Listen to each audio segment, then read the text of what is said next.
From UFOs to psychic powers and government conspiracies, history is riddled with unexplained events. You can turn back now or learn the stuff they don't want you to know. A production of iHeartRadio.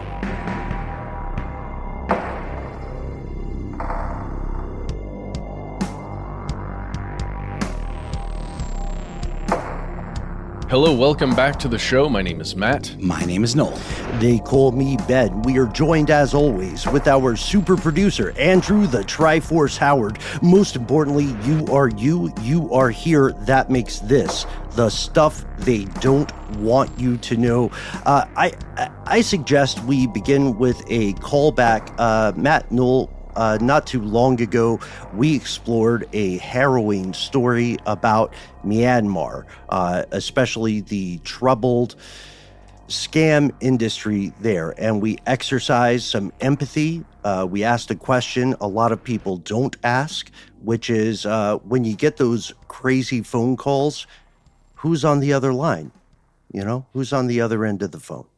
Oh, yeah. And we talked about specifically the geography of Myanmar and how many borders it shares with other countries, where you can just travel across a river and now you're in Myanmar that is going through all kinds of political turmoil, a very dangerous place to be. Yeah, yes. What you might call civil and social and governmental unrest. It's some areas being, completely lawless. Mm-hmm. And we also know, just as you do, fellow conspiracy realist, that stories continue long after a headline fades from your favorite subreddit or your favorite paper of notes. So we kept digging. And tonight we are following up on a deeper dive into the active criminal enterprises of online scams, not just in Myanmar, but around the globe. We are joined with the Edward R. Murrow award-winning investigative journalist, Denise Chan. Denise, your newest project, Scam Factory, explores the real-world phenomena of scam compounds, their provenance, their consequences, the unclean human toll involved. Thank you so much for joining us. Thank you. I'm so happy to be here with you all. And we'll be right back with Denise after a word from our sponsors.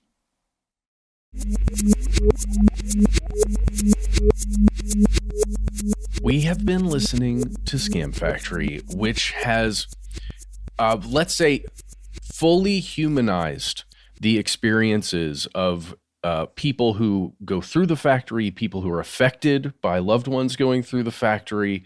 It is blowing our minds just as listeners.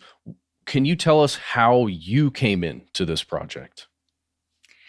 Yeah, I mean, I'm like everybody else who gets a bunch of these sort of scam texts, right? They're on my phone all the time. And when I discovered that the people on the other side of these scam texts were trapped in these compounds, thousands of them, stuck there, forced to scam people 14, 16 hours a day, it was mind-blowing.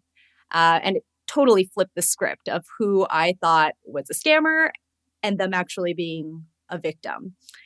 And I think what is most compelling about Scam Factory is that we were able to find a way to tell this story that, Matt, like you said, is human-driven. The story takes you inside these scam factories. They take you behind the scene with these scammers.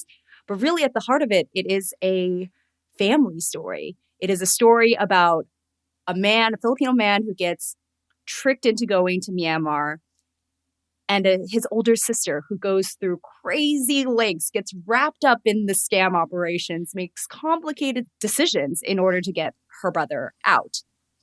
A very, very complex character, if we're going to call them characters. This is someone Charlie who has, and Max. Exactly. Well, Charlie in particular, just an absolutely compelling kind of case of someone being pulled in multiple directions and sort of driven by different allegiances. And it ultimately, I don't want to spoil anything, but it's very much put to the test. 100%. And I think that's what's really exciting about this series is that because we get 6 episodes and we get to really deep dive with each of these characters, you get to really grapple alongside with these characters around this moral question of, would I harm people I don't know?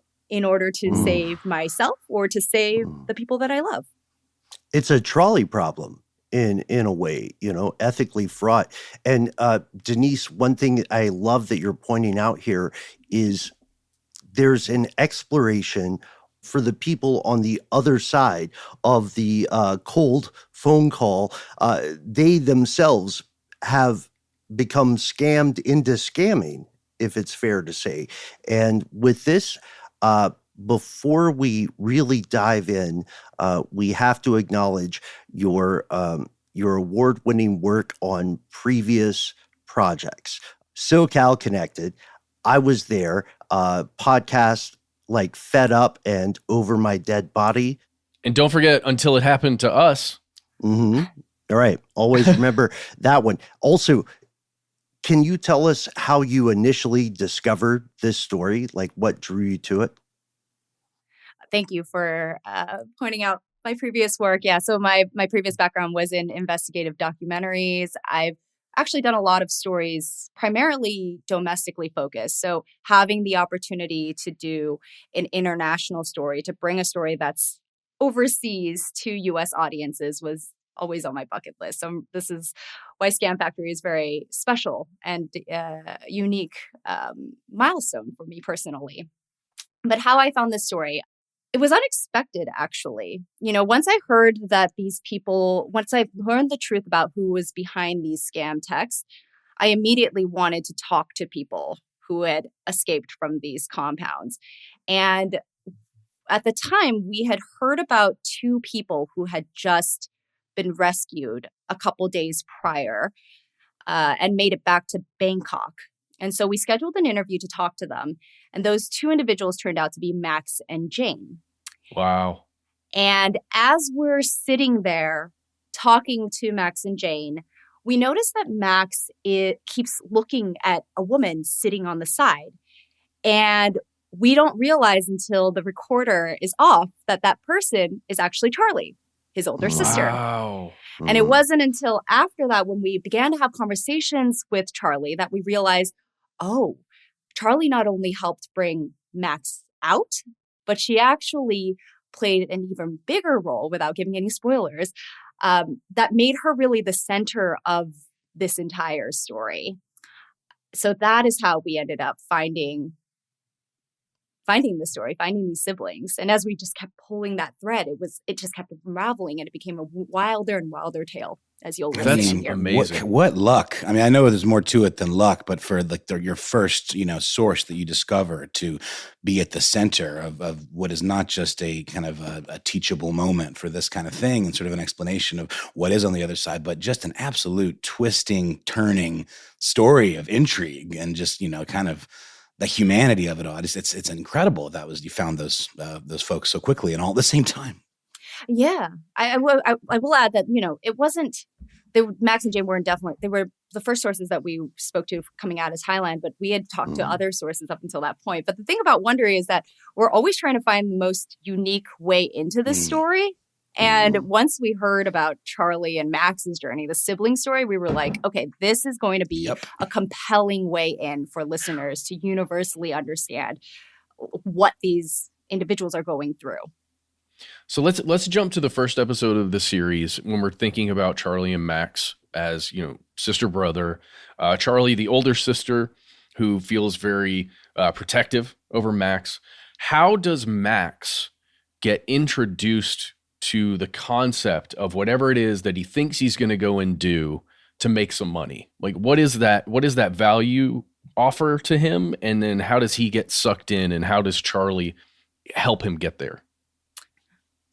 So Max hears about this job offer through a couple of his friends who have been, I think originally they were going to work in Cambodia.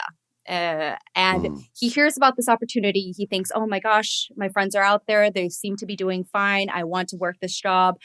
That one falls through. He gets another offer to go to Bangkok. And this is the one that we hear in the series. And he's talking to a lot of his friends. They all seem like, oh, this is a great job. Yeah, come. And they're selling him on everything. they're selling him on amenities like room and board. Everything is paid for. You get food. You get all these, the supermarkets are there. Everything is there. So you don't even have to leave the compound. So you're all good. You can just stay there.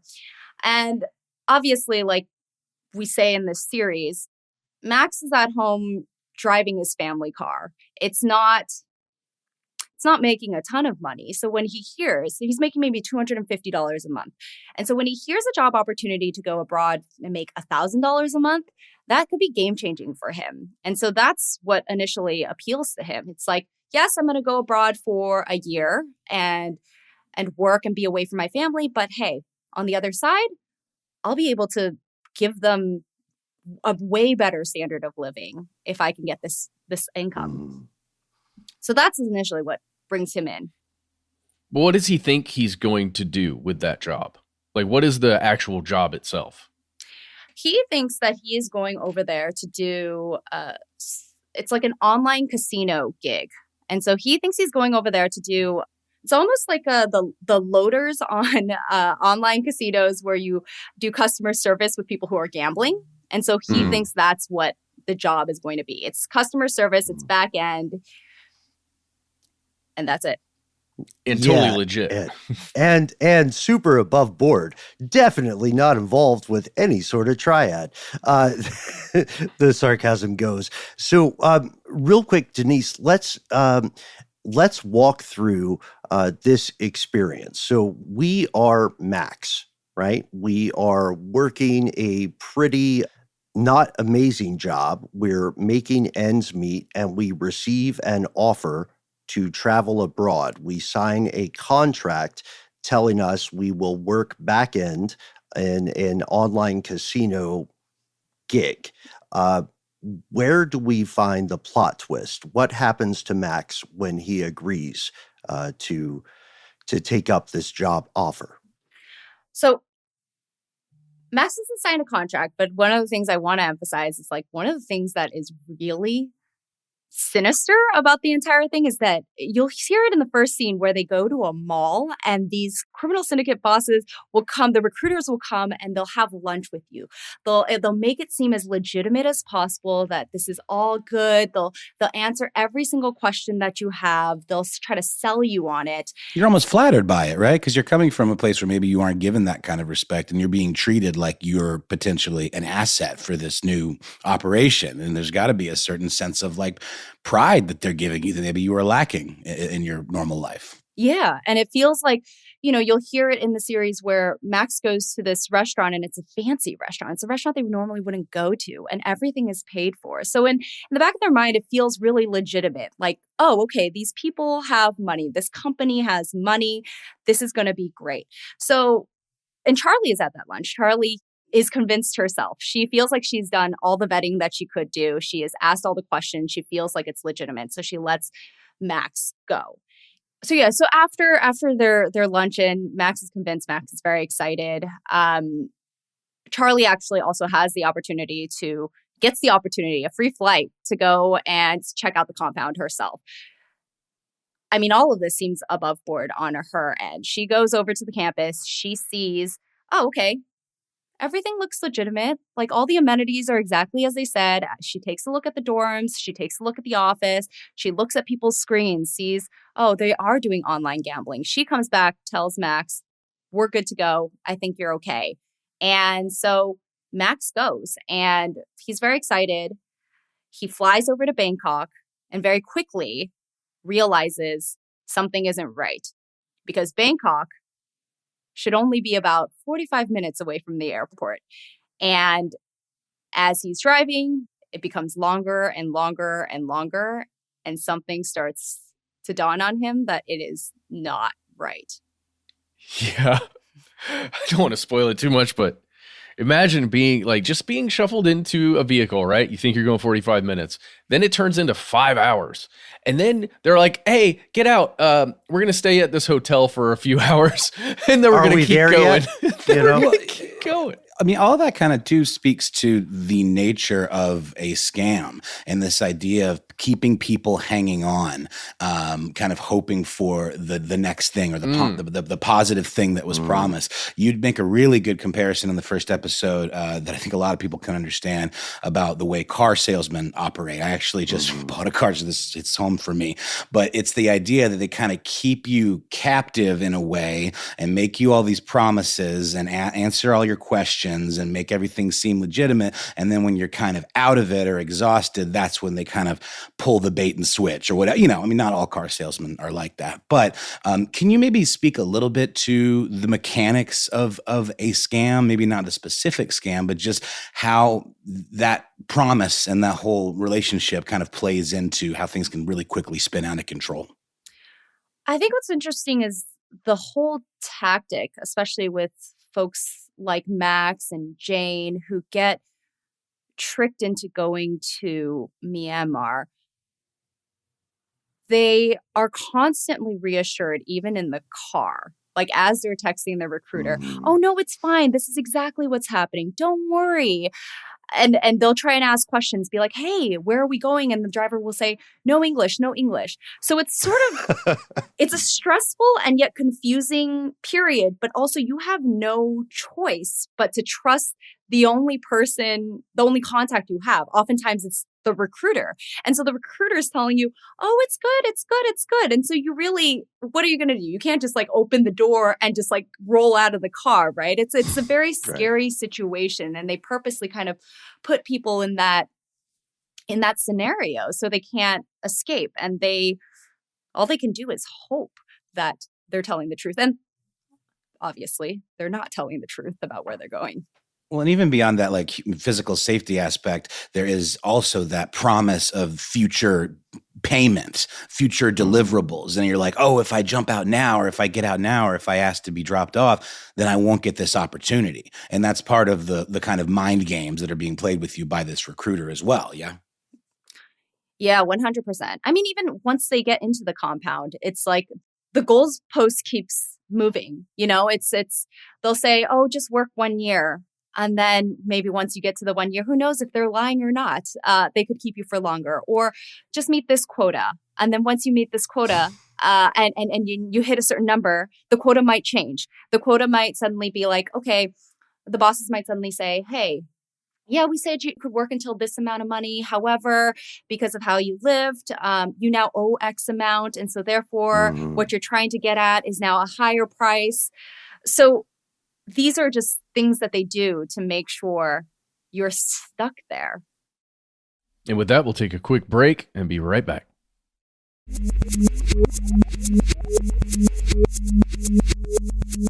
And we're back. Can we describe, just for everyone tuning in, a bit of the working conditions? So we're putting ourselves in Max's place, right? In the story, we have our sibling Charlie, who is very increasingly concerned, right? We're Max. What are our average, like, day-to-day working conditions looking like? How is our life there?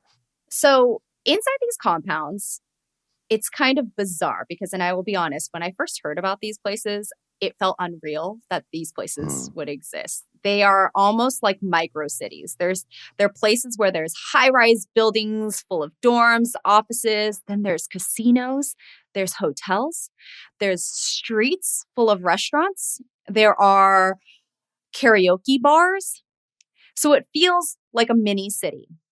Obviously, as a low-level worker, somebody like Max or Jane in the story, you're not allowed to necessarily go to some of these places. Those areas of pleasure are oftentimes for the bosses. So for workers like Max, really you are confined to either the dorms or the office. And you just basically go from one place to the next. And there are guards everywhere at all the entrance. Oftentimes there are armed guards. You're heavily monitored. When you're working in the office, you have to turn in your phones before you start work. And so the bosses are looking through what you're sending to people. So Max had to be very, very careful about what he was sending out. There are cameras everywhere inside the offices. just watching people, making sure you're working. I've also heard from sources of guards just walking up and down the aisles as people are sitting at their desks just to make sure they are working. Everything that they type on their computer is also monitored by the bosses. So if you go off script, for instance, the bosses will know. And so every single move you make is watched. And then there's this immense pressure to meet scam quotas. So Max and Jane told me that their daily quota was about $2,000 a day. Their team quota was $25,000 a day. And that's a team of 13 people. So you divide that by 13 and it's $2,000 a day. So you can only imagine. And that's US dollars. US dollars. So you can only imagine the amount of money that's coming into these places. And if they don't meet a certain quota, if they don't hit quota, there's punishment. There's punishment like starvation. There's punishment like physical beatings, tortures, overtime, things like that. So, wow. It just sounds so impossible that it could be real, especially to get into that situation the way that Max, well, and we don't want to spoil too much, but all of the people that we follow in the story end up in that position. I've heard of many different types of scams. The one that is described that they are performing was weird and different to me that I couldn't comprehend how they would end up making money as scammers in this way until you spell it out. I'd love to just describe that a little bit. I don't know if it's specifically called Hotel Hub or Deal Smashers or those things, but it's this concept of roping somebody in through hotel reviews and a complicated system of then that person putting money back into the system to get money out. Can you just describe some of that? Yeah, I think I was also a little confused about like the negative balance aspect of it and how that works. That would be super awesome if you could walk us through it because it's fascinating. Yeah.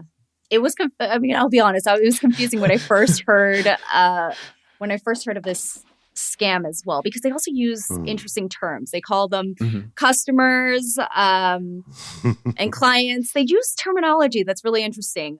And I actually think part of that is to make the workers feel like they're conducting legitimate business in a way. It's psychological, right? The way that you frame. It's weaponized language, right? Yeah. Orwellian, for sure. I think all of this is it's all part of, if you get any of these recruitment texts, I think there's a lot of, I've been getting a lot of like, hey, are you looking for a part-time job? I'm from a recruiting agency. And so the scam that we talk about in this series specifically is a hotel booking scam. So they pretend that they are from almost like a hotel rating company that is asking people to just, for part-time gig, hey, review a few hotels for me and we will give you some commission. We'll throw a couple dollars your way. Super easy work. Sit on your couch, just rate some hotels. At some point, the hook comes when they are asked to start to write reviews for these hotels. And in order to write reviews, you have to make some sort of hotel booking. And in order to make the hotel booking, you put in your money first. And then you'll be able to get your money back out afterwards.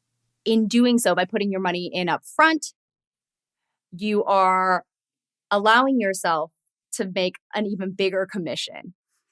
It is kind of confusing, but I think what the scam does a really good job of is that the scammer is trying to reassure you, hey, this complicated thing, don't worry, I'm going to simplify it for you. All you got to do is just throw the money in and like, don't even worry about how this all works. All you got to know. Short, I'll help you out. I'll actually, I'm your advocate here. I'm ally. Here with you. Exactly. It's you and me as a team, right? Exactly. All you got to do, just put in the money. I can just reassure you that you'll get even more money back. And so at this point, I mean, that's the heart of the scam where you like start to develop a relationship with your scammer or your recruiter.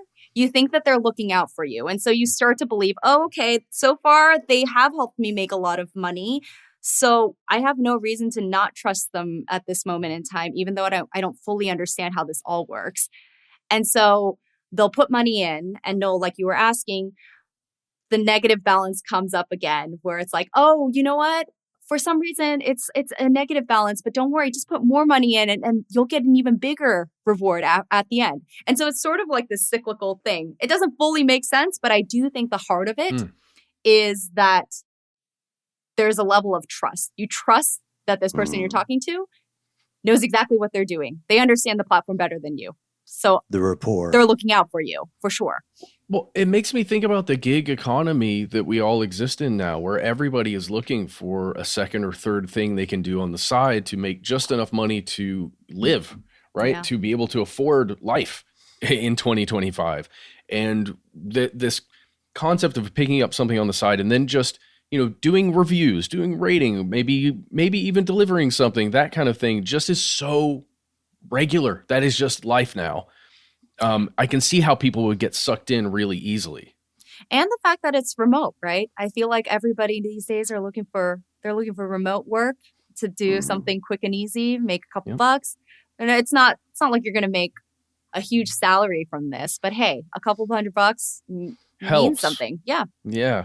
Well, and I guess maybe the irony too is that the person that's running that scam and that is creating that rapport with the customer or whatever, the person that's being scammed, they themselves, the person running it, have a relationship that is similarly toxic and like Stockholm syndrome-y with their captors, right? And where they're incentivized and they are able to somehow mentally, in order to just deal with the trauma of all of this, normalize all of this in order to kind of keep from going nuts. I mean, it's mind-blowing, the idea that, you are having to do this to a person. You speak to multiple people who have, executed these scams and they feel remorse.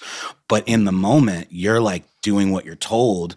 And you're also maybe even a little bit trying to do a good job. And maybe you're also kind of good at it. It's fascinating. Yeah, that's what's the psychology of it all. It's really twisted to be put in that sort of position where you want to succeed and hit target because of the environment you're in. But at the same time, you're very clear what you're doing and you're manipulating the person on the other end. And when the killing day comes, when you are actually scamming them. The rug pull. Yes. The rug pull where they realize, oh, I'm not getting that money back. They feel it a lot. And, Max is just, you hear it in the series. A lot of these characters really have a tough time grappling with that. Yeah. They're cleaning out elderly people's savings and things like that as well. I mean, this is it's the most kind of predatory. Also behavior. under threat, right? The people perceived by the end mark, right, are themselves being scammed through the establishment of manipulation and rapport. Yep. A cycle, as you said, Denise, of scam all the way down. One of the questions that a lot of folks are going to be asking when they hear our conversation now is, well, hey, what if I am one of these people built into traveling to Myanmar, right? And I realize stuff is not on the up and up and I want to get out. What do I do? Is it possible for me to get out from under the thumb of this scam industry? What happens in that case? It's very scary to be in a place like Myanmar where it is lawless. And it's not easy to have access to law enforcement. Your communications are monitored as well. I mean, you are, and there's like guards, there's this whole shoot to kill. It's almost like trying to stage a prison break or something at a certain point. Yeah. Yeah, exactly. It's very hard to reach out. I will say, if you are in a situation like that, try your best to reach out to your embassy in the area. Yes. Yeah. I think that is the number one place where they could possibly do something to go through perhaps the appropriate channels. In the series, we talked to Colonel Matalang, who is the police attaché in Thailand, and he is from the Philippines embassy. And so that was a really critical resource for Filipinos, the Philippine embassy in Bangkok. So depending on what country you are from, I would say that is a first place to reach out to. Kind of the hero of our story in many ways, or of your story. I don't want to spoil too much, but the concept that each individual person is a foreign worker working in Myanmar for a company, right? And then Myanmar has this thing, and I don't know if this is right or not. I was just doing some digging after listening to one of the episodes, but I found a thing called the Myanmar Center for Responsible Business Complaints and Grievances, which is really interesting. And I don't know if it's actually directly related to the story here, but it is a system set up to where foreign companies operating in Myanmar are monitored to some extent, not really, but to some extent, right? And then you're able to lodge a complaint as an employee of one of these foreign companies and say, hey, my human rights are being violated in one way or another. Here's how. I need help. How is that real? How does that function? Like, what is a complaint desk? Yes. If it sounds bizarre, right? That a place, it does, a place that's completely lawless and wild would have some sort of complaint desk. It's like a have weird HR. sort of- Yeah. It's It's fine. like- talk to HR. Yeah. better business bureau. Yeah. Exactly. I was Right? thinking the same thing. It's insane. And I remember feeling that exact same way when I heard about it. I'm like, wait, are you guys pulling my leg here? Like you could just be like, hi, sorry, I have a complaint. Fill out a comment card, Yeah. So these compounds are actually run by a group called the Border Guard Forces. And the Border Guard Forces basically control the land that these compounds are on. And so what that means is these Chinese syndicates that are opening that start these compounds, they're not the actual owners of the place. They're leasing the land from the group, like Border Guard Forces. And so the Border Guard Forces, from our reporting, there's really not a level of loyalty necessarily to their Chinese tenants. It's more so, hey, we're letting you use this land. Don't give us any trouble. And so I think a desk like this complaint desk that exists in these compounds is their way of making sure, hey, we're doing our job. Like, if anybody has any human rights complaints, they can come to this complaint desk and just file it. That said, in the series, when Colonel advises people to go to this complaint desk, he is very clear that it's not a for sure that just because you go to this complaint desk, you will get out. There is a lot of negotiation, back channeling that is done in order to get these people out.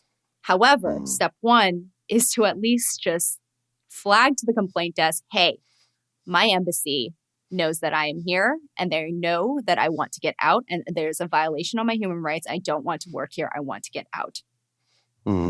Are there any, have you encountered any fears of reprisal for people reaching out to that complaint desk? Gosh, there'd have to be at least the threat of it, right? And don't the employers get a day in court to answer for their supposed crimes as well? Like they kind of show up, don't they? Isn't that part of it? Yeah, Colonel is very clear when people go to the complaint desk, don't leave the complaint desk area. It is a physical area. It's like a little thing. Right. It's almost, it's like when you're playing tag, there's like a safe zone. Base. Like Yeah. The safe base. So it's essentially like that. It's like, don't leave, don't let them convince you to go back to the dorms, because there have been situations where the bosses are so convincing. They go, hey, no, just go back. We can talk about it back in the dorms. And they get brutally beaten. And their chances of even getting out again are very limited. Well, sometimes they go to the desk after having already been brutally beaten with signs of that kind of violence. And yet there's still situations where they might be enticed to go back. It just speaks to the absolute, Jedi level mind games that these folks are playing. Yeah, exactly. Hey, what do you say we take a quick break, hear a word from our sponsors, and then get right back into this conversation about Scam Factory?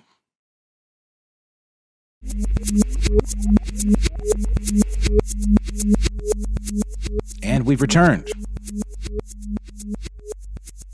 At this point, a lot of us listening now will wonder why this practice continues. Indeed, why this practice seems to have not been in any way addressed, nor in any actionable way controlled to preserve the safety of these people who get scammed into scamming.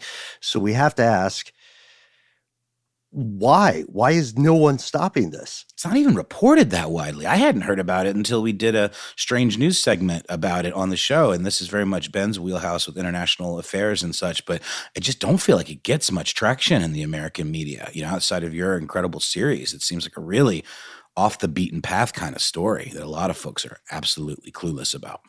I think what often happens here in the US when we report on these stories, it's usually from the standpoint of the victim, right? The victim who gets the text and ends up getting scammed. Mm-hmm. And so, you know, the goal of telling the story from the perspective of the scammers my goal was to really show how connected we all are, right? This is a story, yes, it's a human trafficking story that's happening all the way in Myanmar, and it feels very, very far away. And yet these same people are very much so connected to us over here, just simply through a text message. So that human rights story that's happening over there is very much something that we should all pay attention over here in the US. But to your point, Ben, that what is happening? Is anybody doing anything about this situation? You know, these compounds have existed for quite some time now. It started somewhere during the pandemic when it started to really pick up. But it's been kind of exciting is a weird word to use, but I will say that. Please. All right. There's been a lot of renewed attention on these scam compounds. I don't know if you've heard recently, earlier this year, there was news of a Chinese actor who had been tricked. He thought he was going for a casting call in Bangkok, and he ended up being in one of these compounds in Myanmar. Oh, gosh. And that made huge news. And in addition to that, there was also another Hong Kong pop star. His name is Eason Chan. He was scheduled to have a concert in Bangkok, and he canceled it because he was scared that fans were going to be abducted and taken into Myanmar to these scam compounds. And so both of those events really just shine new light on the topic. And as a result of that, there's been a lot of pressure on the leaders of China and Thailand to do something about it. And so in the last month, in February, we're seeing a lot of motion, like a lot of activity. We saw Thailand shut off power in some of the towns in Myanmar for where these compounds are held. Just last week. Okay, so I don't know when this is going to air, but last week of February, the compounds, a couple of compounds released about 7,000 people out. And so right now, as we're speaking, they're all hanging out in Myanmar, waiting to be repatriated back to their respective countries. And so that's huge. 7,000 people is a lot. Oh my and gosh, so yes. Amazing. It's going to be exciting to see what other new developments are coming out, how many more are being released, and so on and so forth. And actually, KK Park, which is one of the scam factories that we feature in our series, they released, I don't have an exact number, but they released quite a number of people, part of that 7,000. That's and anyone who is a regular listener of this show, that's one of the ones we highlighted, KK Park, in our previous episode on this whole situation. I think I was so taken aback by that because it literally is just like a very professional seeming office park, but specifically designed for this very, nefarious purpose. And folks, real quick, the Chinese actor we're referencing there is Wang Xing, I think. So this is getting more and more international attention. Thousands of people. Yeah. Wow. Well, let's get a sense of scale here. This is from reporting from The Guardian as of just a couple of days ago. They're estimating around 120,000 people across Myanmar are in this situation, living in a compound like this, forced to work in this type of job in that situation. There's another 100,000 estimated in Cambodia who are having to do this. And, that's just two countries where this type of stuff is happening. And so you imagine 7,000 people is so many human beings that are saved, but then there's so much work left to do. Yeah. And there are you'll hear news like this, but then you'll hear, oh, there's a new scam compound being built in Dubai. Oh, there are new compounds being built in Africa, in South America. So it's like whack-a-mole, right? Yeah. You can't. The Hydra. Yeah. Yeah, you No, can't seem to wild. kill them off. Yeah. Well, I mean, I don't know. I get so many scam calls. It's kind of ridiculous. And it seems like it's gotten just worse and worse. And the types of scams just seem to keep shifting. Like I get this one all the time now that's saying that they need more information for this loan that I applied for. And it's their underwriting department. And I get it. Spoiler, folks, Noel did not actually apply. I did not, but it's in different voices.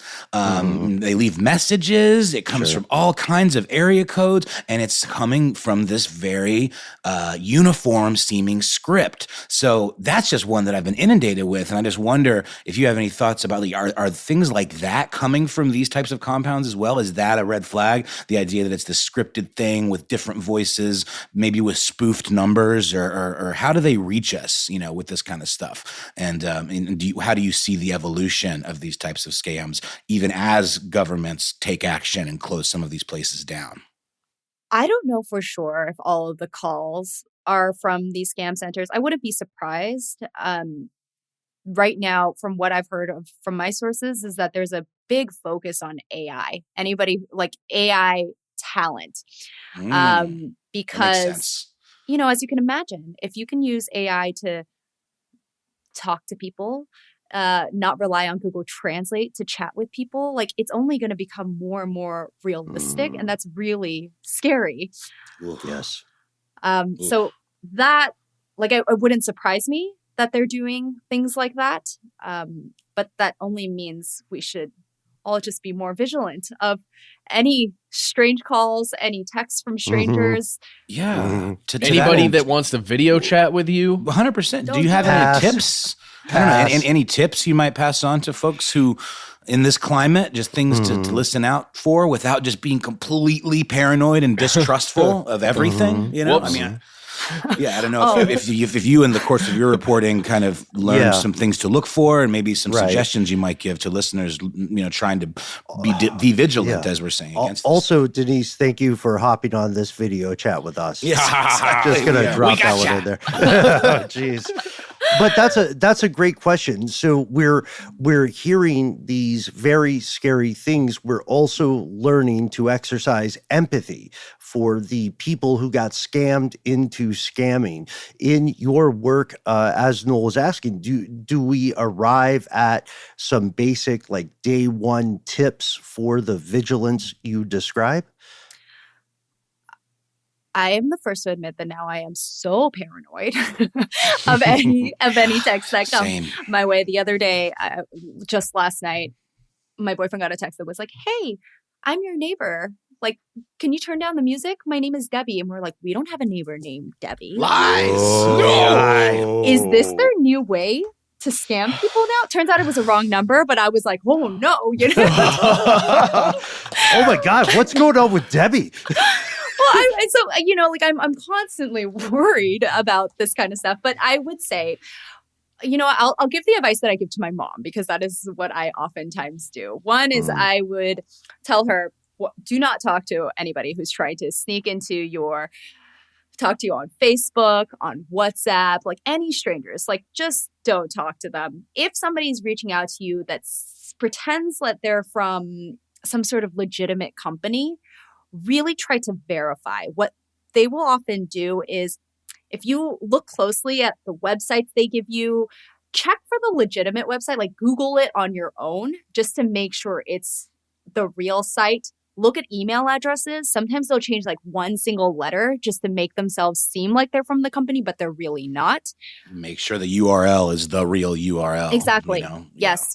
I love a .ru. I love a .ru. There you go. They sneak in.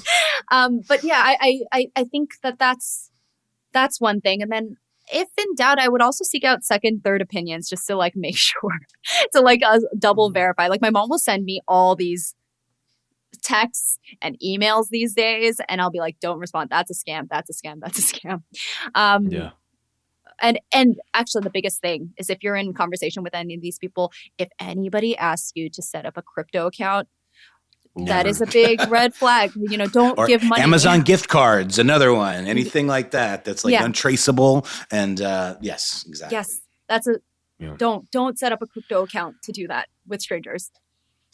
Just while we're here, I want to talk about a character named Jella that we meet inside the series. Mm-hmm. And she is somebody who was doing the hotel reviews scam, or one of the other scams for a while, but she wasn't very good at it because she just couldn't convince people to, sink all their money into stuff. So she got transferred to another office.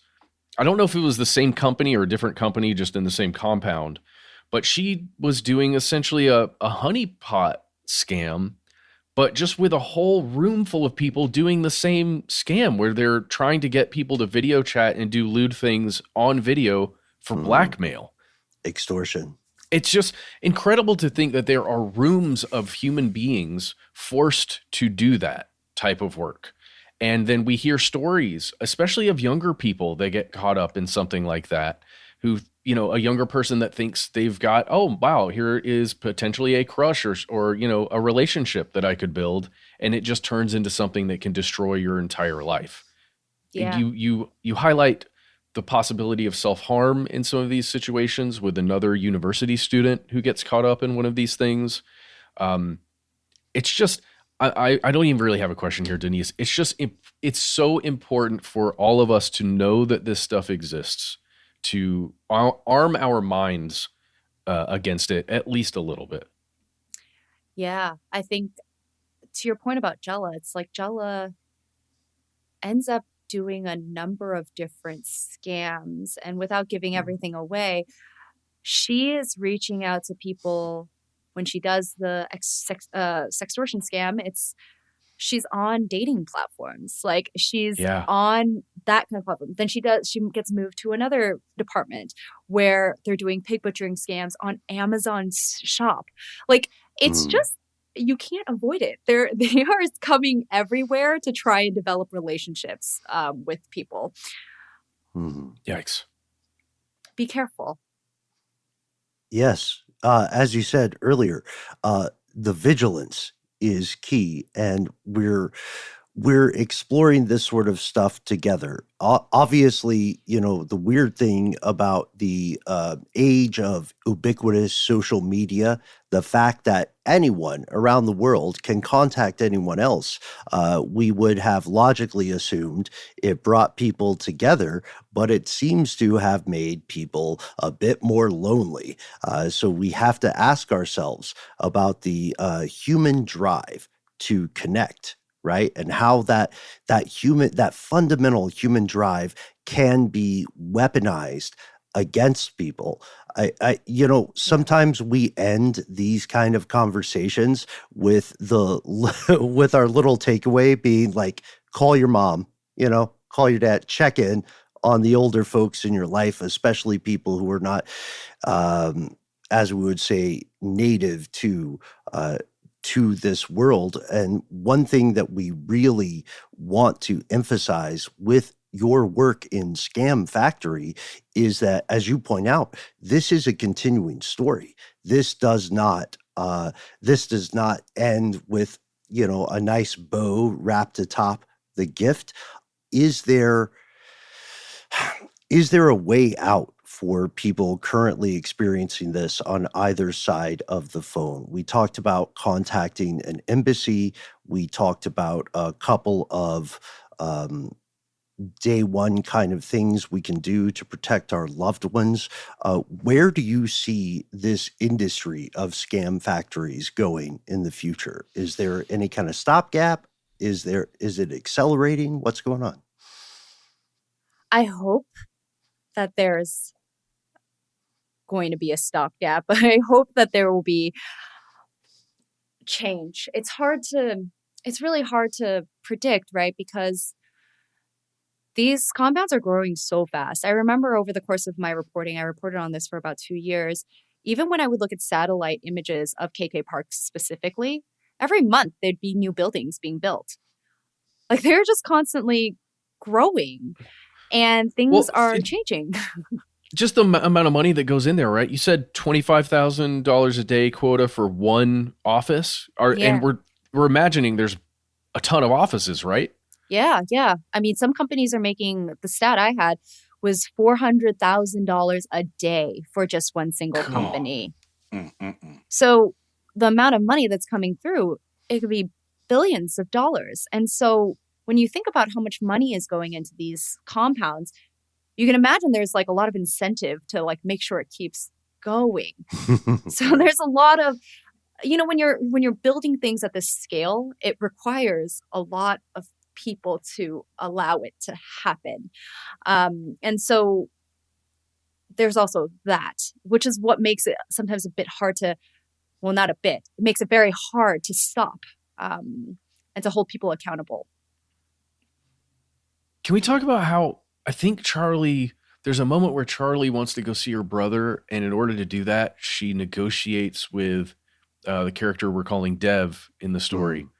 Mm-hmm. But then she ends up meeting people who want to go. They are aware that it's a scam factory style thing. They know exactly what it is, and they want to go there to make money. And they're like, yeah, that's great. That sounds great. I'll go.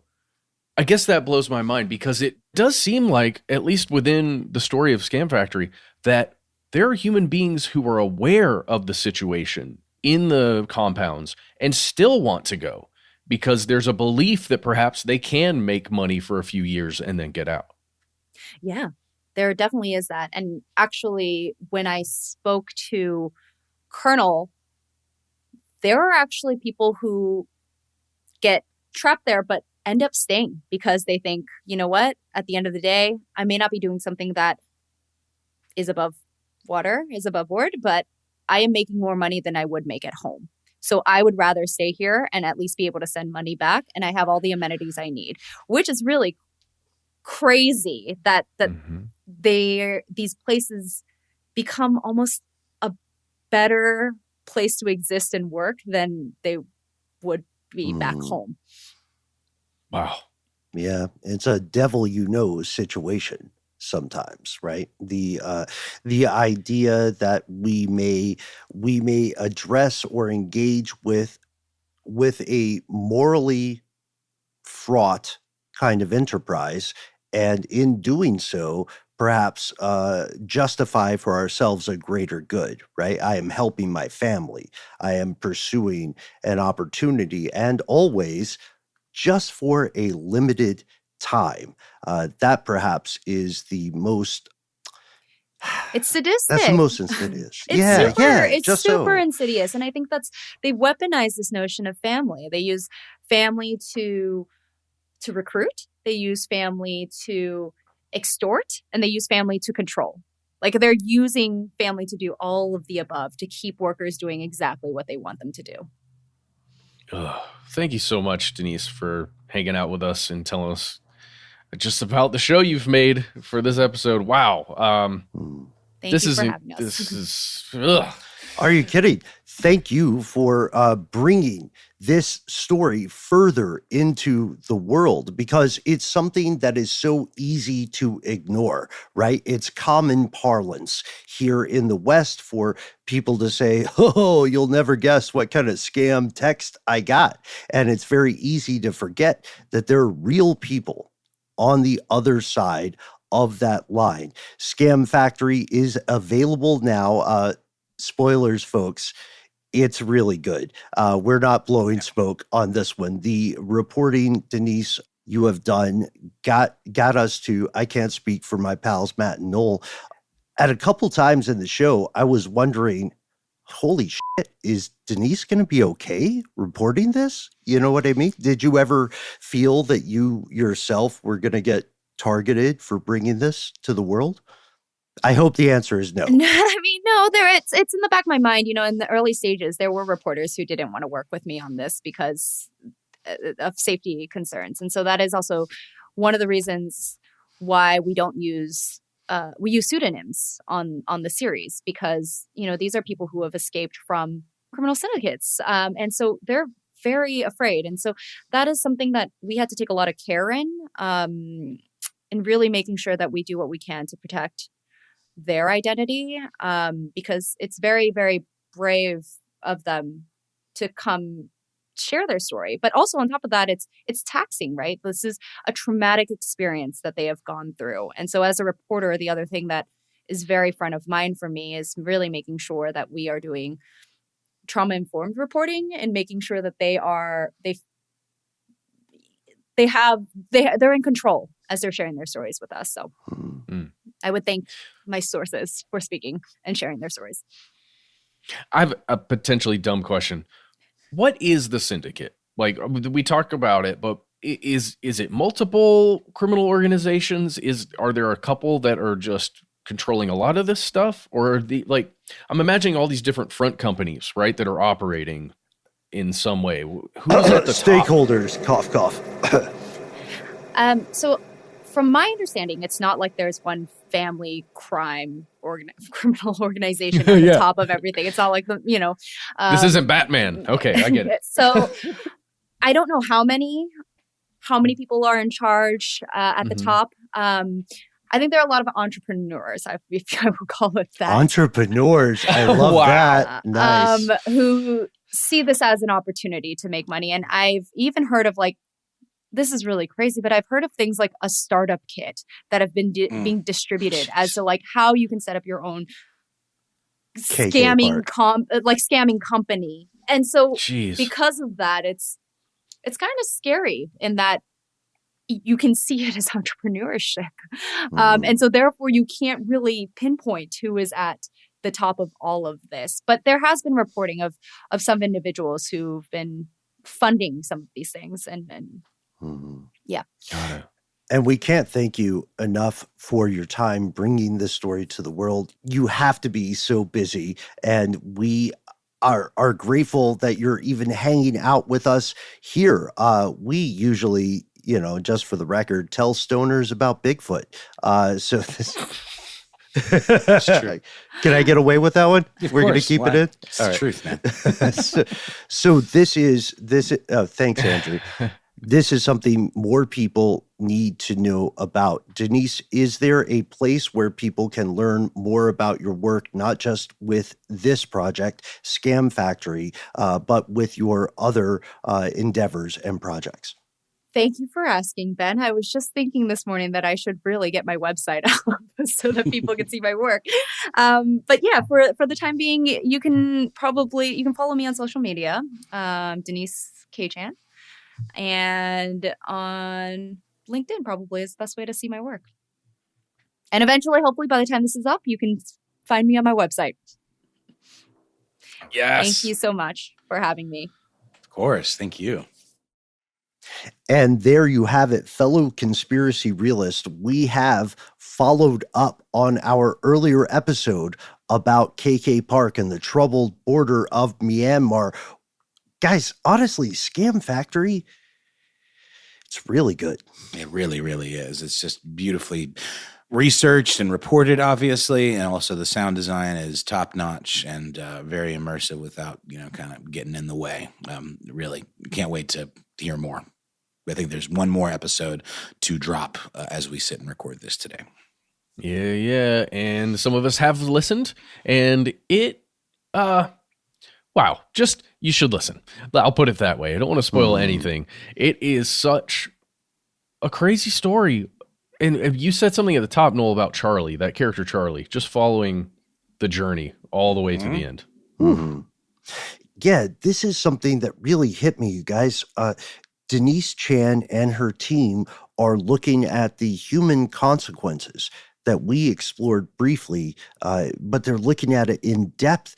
There's always someone else on the other side of the phone, and we know that it can be so tempting and easy to clown folks who are scammers, but we have to ask where that person is coming from and whether they want to be there.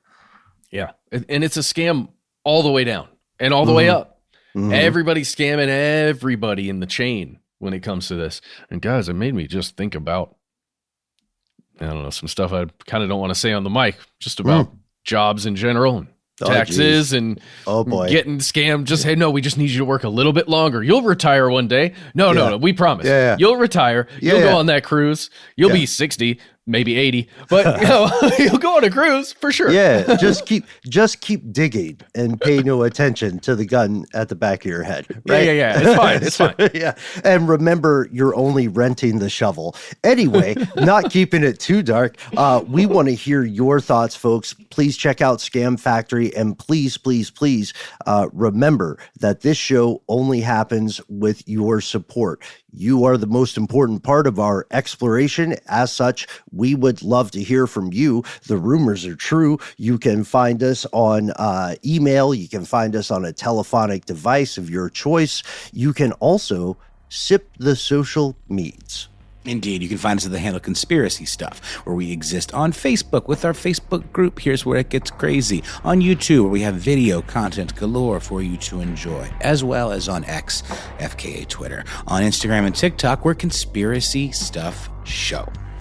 We have a phone number. It is 1-833-STDWYTK. When you call in, it's a voicemail system. Give yourself a cool nickname and let us know within the message if we can use your name and message on the air.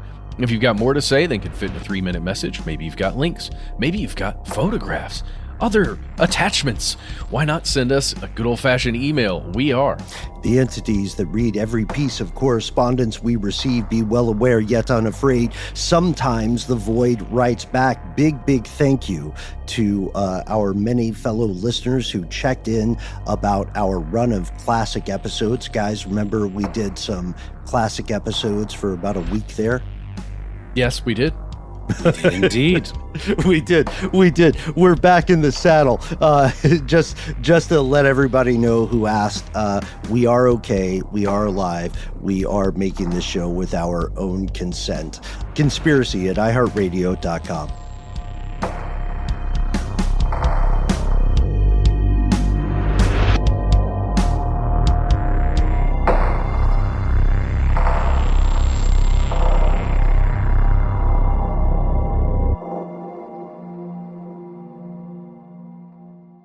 Stuff They Don't Want You to Know is a production of iHeartRadio. For more podcasts from iHeartRadio, visit the iHeartRadio app, Apple Podcasts, or wherever you listen to your favorite shows.